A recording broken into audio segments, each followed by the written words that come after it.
17 సంవత్సరాలకి ఓటు హక్కును ఇచ్చి నేటి వరకు 18 సంవత్సరాలు నిండినట్లయితే వారు కూడా ఓటు హక్కును వినియోగించుకోవచ్చు. దయచేసి మీ అందరికి విన్నవించేది ఒకటే, మన గ్రామంలో ఒక మంచి నాయకుడిని ఎన్నుకోవాలంటే మీ యొక్క ఓటును మనం వినియోగించుకొని మనకు ఎవరైతే సేవ చేస్తారో ఎవరైతే పని చేస్తారో గుర్తించి ఓటు వేసినట్లయితే మనకు మంచి నాయకుడిని ఎన్నుకునే అవకాశం ఉంటది. మరి భారత ప్రభుత్వము భారత రాజ్యాంగము మనకు కల్పించినటువంటి హక్కు ఓటు అనేది మనకు ఒక వజ్రాయుధం లాంటిది.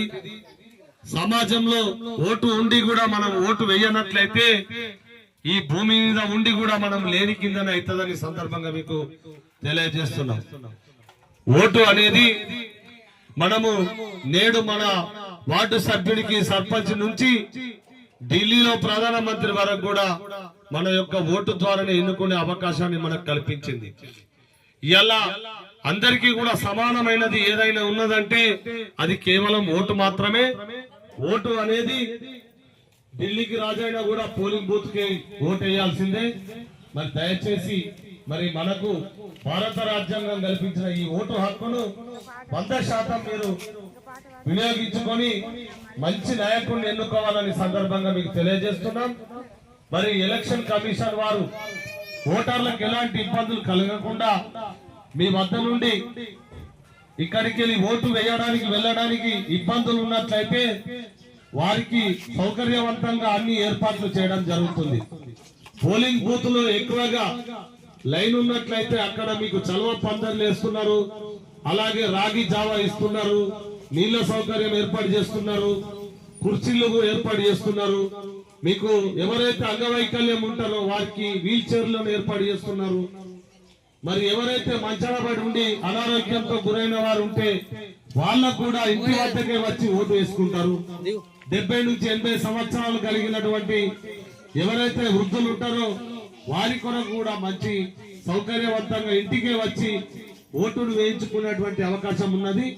మరి ఈ విషయమై మీరు గ్రామ పంచాయతీ సంప్రదించి మీకు ఓటు హక్కును ఏ రకంగా వినియోగించుకోవాలి, మీకు ఏమైనా ఇబ్బందులు ఉంటే తెలియజేస్తే వారు అన్ని రకాలుగా మీకు ఓటు హక్కు వినియోగించుకోవడంలో మీకు సౌకర్యవంతంగా ఏర్పాట్లు చేస్తారని సందర్భంగా తెలియజేసుకుంటూ ప్రతి ఒక్కరు కూడా ఈ వచ్చేటువంటి సర్పంచ్ ఎంపీటీ జడ్పీటీ ఎలక్షన్ లో మీరందరూ ఓటు ఉన్న వాళ్ళందరూ కూడా ఓటు హక్కును తప్పకుండా వినియోగించుకోవాలి.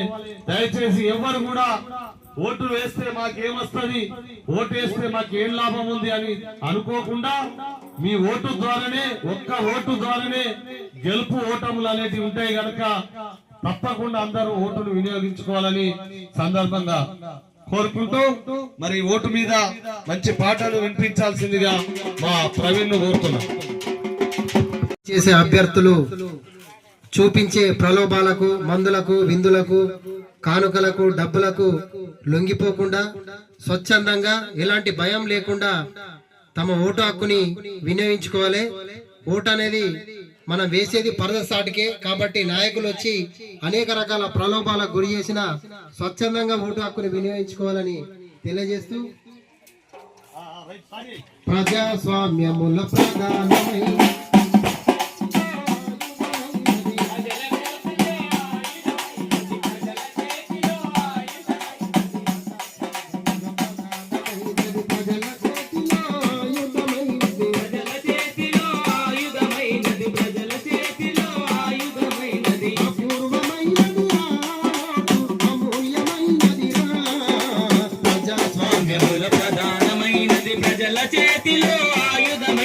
ప్రజల చేతిలో ఆయుధమైనది. రాజు కడుపున రాజు పుడతడనే వాదాన్ని పాతరేసినది, వాదాన్ని పాతరేసినది, వాదాన్ని పాతరేసినది.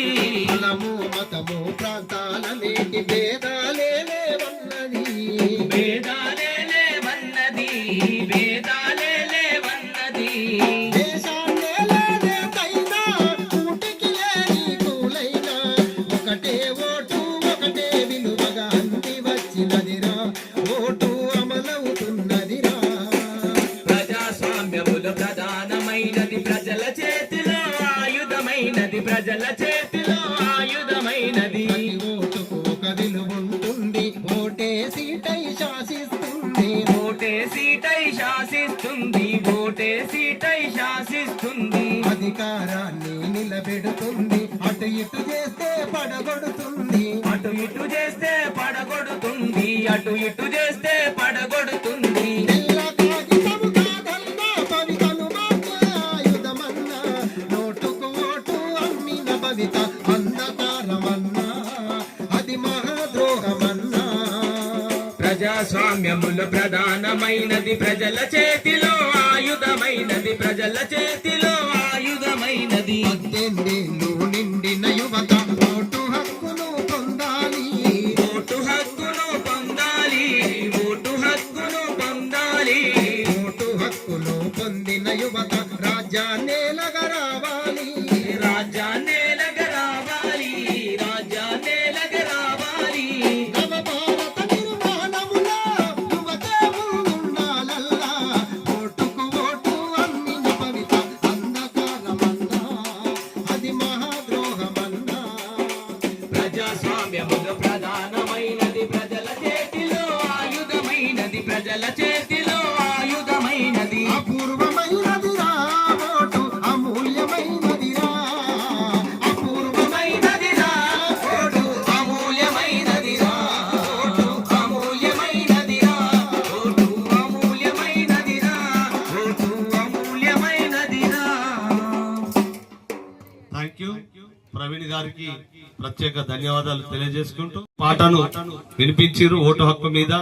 దయచేసి గ్రామ ప్రజలందరికీ పెద్దలందరికీ కూడా మరొక్కసారి నమస్కారాలు తెలియజేసుకుంటూ మీ యొక్క ఓటును అందరూ 100% వినియోగించుకోవాలి. మరి ఎలక్షన్ అన్నప్పుడు ఒక నలుగురు నిలబడతారు, అందులో నలుగురిట్లలో మనకు ఎవరైతే పనిచేస్తారో వారిని ఎన్నుకునే అవకాశం ఉంటది.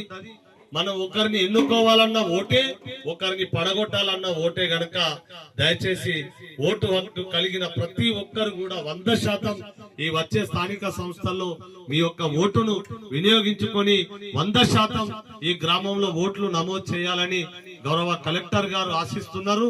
మరి ఈ జిల్లాలో జగిత్యాల జిల్లాలో ఉన్నటువంటి ప్రతి గ్రామంలో కూడా ఈ ఓటు అవేర్నెస్ కార్యక్రమాన్ని తెలంగాణ సాంస్కృతిక సారథి కళాకారులను మరి ప్రచారంలో భాగంగా పంపించడం జరుగుతుంది.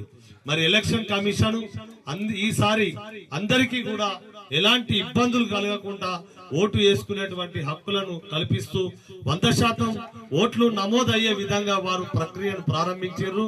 మీ యొక్క సెక్రటరీ గారికి ద్వారా కూడా మీ అంగన్వాడీ ఇక్కడ ఉన్నటువంటి బిఎల్ఓలు అంటారు అంగన్వాడీలను, వారు కూడా మీకు ఓటును ఎట్లయితే వినియోగించుకోవాలి, మీకు ఏమైనా ఇబ్బందులు ఉంటే కూడా తెలియజేస్తే మరి ఎవరైతే మన ఇంట్లో పెద్ద మనుషులు ఉంటారో చాతగాకుంటుంటారో, మరి ఎవరైతే అనారోగ్యంతో నుండి పోలింగ్ బూత్ పోయి ఓటేసే పరిస్థితి లేని వారు ఉంటే గినా ఆ బియ్యోలు అంగన్వాడికి తెలియజేసినట్లయితే మన ఇంటికి వచ్చి ఓటును వేయించుకునేటువంటి అవకాశం కూడా మరి ఎన్నికల కమిషన్ కల్పించింది. కావున దయచేసి మీరందరూ కూడా ప్రత్యేకంగా మీ అందరికీ ధన్యవాదాలు తెలియజేస్తున్నాం. ప్రతి ఒక్కరు కూడా 100% ఓటింగ్ కావాలని కోరుకుంటూ మీరు ఈ ఓటింగ్ లో పాల్గొనాలని సందర్భంగా తెలియజేసుకుంటూ మీ అందరికీ మొన్న జరిగినటువంటి దసరా శుభాకాంక్షలు.